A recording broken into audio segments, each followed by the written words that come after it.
മുനമ്പത്തെ ഭൂമി തർക്കത്തിൽ വഖഫ് ബോർഡിന്റെ വാദങ്ങൾ ശരിവെച്ച് മുൻ ഭൂവുടമയുടെ കുടുംബം. ഭൂമി വഖഫ് ചെയ്തു നൽകിയതിന്റെ രേഖകളുണ്ടെന്ന് വ്യവസായി സിദ്ദിഖ് സേഠിന്റെ ബന്ധുക്കൾ പറഞ്ഞു. കേസിൽ കക്ഷി ചേരാനാണ് കുടുംബത്തിന്റെ തീരുമാനം. എന്നാൽ 1950 ദാനം ലഭിച്ചതാണ് ഭൂമി എന്ന നിലപാടിൽ ഉറച്ചു നിൽക്കുകയാണ് ഫറൂഖ് കോളേജ്. കേസ് പരിഗണിക്കുന്നത് കോഴിക്കോട് വഖഫ് ട്രൈബ്യൂണൽ അടുത്ത മാസം 6 മാറ്റി. എല്ലാ ഡോക്യുമെന്റും ഇത് അവരുടെ ഫറൂഖ് കോളേജിൻ്റെ ഒരു ആധാരത്തിലും ഫറൂഖ് കോളേജിൻ്റെ കയ്യിലിരിക്കുന്ന ആധാരത്തിലോ അതിലെടുക്കുന്ന ആധാരത്തിലോ അതിൽ ഈ ദാനാധാരം എന്നൊരു വാക്കില്ല, ഗിഫ്റ്റ് ഡീഡ് എന്നൊരു വാക്ക് അതിലില്ല. അതിൽ 2 സ്ഥലത്ത് പറയുന്നത് വഖഫായി തരുന്നു, വഖഫായി ഒഴിഞ്ഞു തരുന്നു. ഈ 2 വഖഫ് തന്നെ പറഞ്ഞിട്ടുള്ളൂ. അതിൻ്റെ കണ്ടന്റ് വഖഫ് തന്നെയാണ്. അത് 1967 70 ഫറൂഖ് കോടതി അത് അംഗീകരിച്ചിട്ടുണ്ട്, ഹൈക്കോടതിയും അത് അംഗീകരിച്ചിട്ടുണ്ട്. AK അഭിലാഷ് നൽകും കൂടുതൽ വിവരങ്ങൾ. AK അഭിലാഷ്, മുൻ ഭൂവുടമയുടെ ഈ വെളിപ്പെടുത്തൽ, അതോടൊപ്പം തന്നെ രേഖകൾ ചൂണ്ടിക്കാട്ടിക്കൊണ്ട് കക്ഷി ചേരാനുള്ള നീക്കം, അതെങ്ങനെയായിരിക്കും ഈ വിഷയത്തെ സ്വാധീനിക്കുക?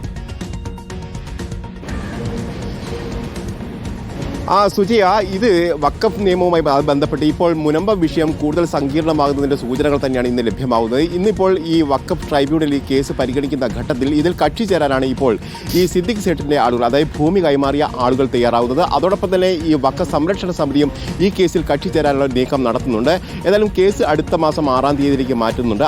ആ മാറ്റുന്നതിന് മുമ്പായി തന്നെയായിരിക്കും, പരിഗണിക്കുന്നതിന് മുമ്പായിട്ട് തന്നെയായിരിക്കും ഈ ഹർജികൾ പരിഗണിക്കുക എന്നാണ് നമുക്ക് മനസ്സിലാക്കാൻ കഴിയുന്നത്. ഏതായാലും 1950 ഈ ഭൂമി ഈ ഫറൂഖ് കോളേജിന് കൈമാറിയിരിക്കുന്നത്. അതിൻ്റെ രേഖകൾ ഇവരുടെ കൈവശമുണ്ട്. അതായത് ഇത് വഖഫ് ചെയ്താണ് നൽകിയിരിക്കുന്നതെന്ന് തന്നെയാണ് അവർ അവകാശപ്പെടുന്നത്. അതോടൊപ്പം തന്നെ 1968 ഹൈക്കോടതിയും അതോടൊപ്പം തന്നെ മറ്റ് ഏജൻസികളും ഇത് അംഗീകരിച്ചിട്ടുണ്ട് എന്നുള്ള കാര്യം കൂടിയാണ് ഇപ്പോൾ ഇവർ പറയുകയും ചെയ്തത്. ഏതായാലും ഇതുമായി ബന്ധപ്പെട്ട ഹർജി പരിഗണിക്കുന്ന ഘട്ടത്തിലായിരിക്കും ഇവരുടെ കക്ഷി ചേരാനുള്ള അപേക്ഷ കൂടി പരിഗണിക്കുക എന്നാണ് അറിയുന്നത്. ഏതായാലും അടുത്ത മാസം 6 തീയതി കേസ് പരിഗണിക്കും.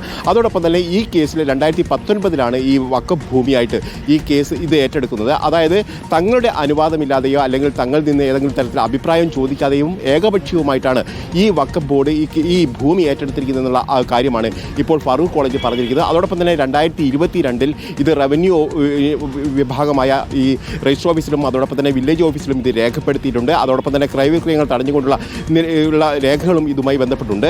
ഇതൊക്കെ റദ്ദ് ചെയ്യണമെന്ന് ആവശ്യപ്പെട്ടുകൊണ്ടാണ് ഇപ്പോൾ ഫറൂഖ് കോളേജ് ഇപ്പോൾ ഈ ട്രൈബ്യൂണലിനെ സമീപിച്ചിരിക്കുന്നത്. ഏതായാലും അടുത്ത മാസം 6 തീയതി പരിഗണിക്കുന്ന ഘട്ടത്തിലായിരിക്കും ഇക്കാര്യങ്ങളൊക്കെ തീരുമാനമുണ്ടാകുമെന്നാണ് ഇപ്പോൾ നമുക്ക് അറിയാൻ കഴിയുന്നത്. ഏതായാലും സങ്കീർണമായ നിലയിലേക്ക് തന്നെയാണ് കാര്യങ്ങൾ പോകുന്നതെന്ന് വേണം ഈ ഘട്ടത്തിൽ നമുക്ക് പറയേണ്ടി വരിക. സുജിയ, AK അഭിലാഷാണ് വിവരങ്ങൾ നൽകിയത്.